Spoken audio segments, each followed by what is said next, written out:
Steven Universe Circa Season 1 had an extremely critically undiscerning fanbase. But everything changed when the hiatus is attacked. Steven Universe schedule went off the rails almost immediately, airing regularly for a while but then condensing itself into short bursts of episodes called Steven Bombs. The first hiatus lasted for 41 days and started with the episode Bubble Buddies, the 7th episode of the series. The show had just started and it was already taking a break. The second lasted 3 weeks with Arcade Mania just 5 episodes later. The third lasted another 3 weeks with another 5 episodes later. Then they got progressively worse. The fourth hiatus lasted just over 3 months and came back to Coach Steven just 5 episodes after the last hiatus came back, and then stuck around consistently for a few months before going on hiatus for another month. We're not even through Season 1 yet, and already Steven Universe has been on hiatus for over 220 days. The sixth hiatus finally broke into Season 2, lasting 45 days and returned to Sworn to the Sword. Then, only a week later, went on hiatus for another 3 weeks to come back to Cry for Help in Keystone Motel. Then a week later, starting to see the theme, went on hiatus for another 54 days and returned to Nightmare Hospital. Then the show managed to remain consistent for a little while before going on hiatus again for 80 days and coming back to The Answer. Once again, the show lasted for only another week before having the second longest hiatus of 5 months between then and Super Watermelon Island. Another 5 episodes, then it went on hiatus again for 44 more days, returning to the Summer of Steven, where the series managed to stay on air for the rest of the summer. Then the 12th hiatus came, lasting another 2 months and returned on Gem Harvest. The 13th hiatus lasted another 2 months, returning on Steven's Dream. Then another one that was just under 3 weeks, so I don't count it. Then the longest hiatus of 6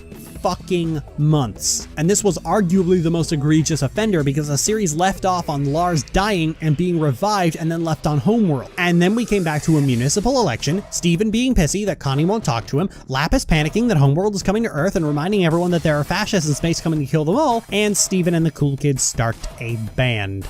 Then the show went on hiatus for another 3 months. Steven Universe spent so much time on hiatus that the waiting just continued to wear people down. I talked about this on the Clop Drawer podcast and Glass of Water. As the waiting dragged on and on and on, people started getting angry. Hiatuses happen in TV shows all the time, but Steven Universe has hiatuses in excess, and that kind of drawn-out waiting is unheard of. But here's where the biggest problem lies. If you binge watch the series now, everything seems fine. The filler episode's biggest problem in retrospect is just that they're boring, and most people would rather be told the cool story about space battles, not the boring story about some loudmouth brat who doesn't have any earlobes. But when you put it into the context of people waiting 6 months after leaving that kid on a hostile alien planet, only to come back and not even bother giving it a passing glance for multiple weeks, people are going to get angry because you're just jerking them around and wasting their goddamn time. The fact is, Steven Universe had ample time to appropriately put filler and just decided to fill it with nothing. Filler episodes exist so that you don't have to go on hiatus. Your story lasts 12 episodes, but they ordered 24, so you spread those story episodes out between fun filler episodes to pass the time and create organic gaps between story events. Steven Universe just has pauses and gaps in between that otherwise organic scheduling. It throws everything off. When people hear that Steven Universe is coming back after 6 months, the last thing they're going to want to see is some episode about Mayor Dewey.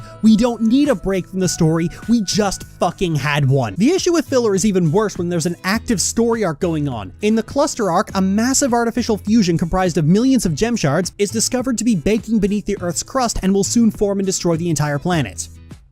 I repeat, it will soon destroy the entire fucking planet. Now, in any other show, this kind of story would have a sense of urgency about it. Not in Steven Universe, however. The episodes Back to the Barn, Too Far, The Answer, Steven's Birthday, Message Received, and Log Date 7152 barely have anything to do with the actual story. They spend most of the time chilling and not really doing much. It's only Back to the Barn that in any way advances the story itself, and there's no reason why the other 3 couldn't have waited until after the cluster had been stopped. If you take the episodes that make up the cluster arc and rearrange them so the waffling happens after the cluster has been bubbled, this problem goes away. For something that threatens the Earth, the thing the crystal gems care about more than anything else, there's a distinct lack of actual tension in the story. Nobody's stressed out, nobody's worried. Wait, no, scratch that, Paradox worried. For an arc supposedly about the cluster, I actually forgot it was even a thing on first viewing because several episodes in a 4-month hiatus went by without it getting a passing mention. After Malachite is defeated, the cluster starts to wake up and everyone's like,